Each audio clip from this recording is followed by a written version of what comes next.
Okay, cooking time muna tayo ngayon at ang aking ihahanda or lulutuin ay sausage merguez at saka isa ay natural sausage. So sa isang pack, iyon ay mix, and then the other pack is pure merguez.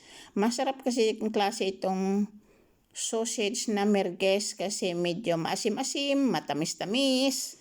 Paborito ng mga bata. So ayan guys, iluto muna natin sa ating frying pan.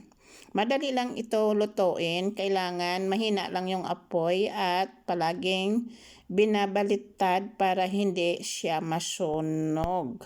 So habang naghahintay ako ng aking sausage, ayan, niready ko na yung aking Roman salad. At dagdagan ko yan ng artichoke.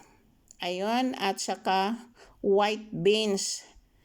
Ang ginamit kong white beans ay nasa jar, ready to eat.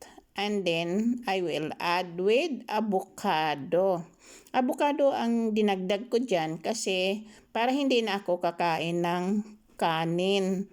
But of course, kung sino naman ang nagusto na kumain ng kanin ay pwede naman nga i-partner sa sausage at saka salad kasi rice is life. So ayan, ready na yung aking salad at iyon ay ang aking ilagay na salad dressing ay olive oil around 1 tablespoon, and then I will add a little bit of salt just to taste.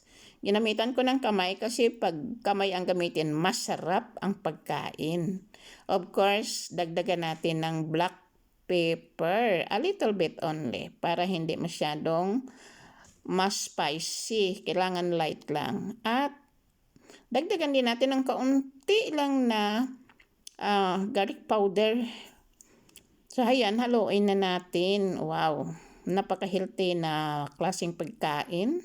Nakaka-enjoy lalo na kung medyo warm weather. So ayan guys, hinalo ko na at maghanda na rin ako ng plate. Nilagay ko sa wooden chopping board yung aking salad. I like it kasi natural lang yung chopping board. Minsan nakakapagod din magamit ng plate, so mas maganda yung chopping board. So ngayon, titikman na natin yung aking sausage na niloto. Medyo juicy siya. Kailan juicy ang pagluto niyan para nakaka-enjoy. Very healthy klaseng sausage. Very fresh ang meat niya, ginagamit niyan. Ayan ay merguez sausage. Medyo spicy ng kaunti. At but still gusto ng mga bata. Ayan, adult. And then, ayan yung aking salad.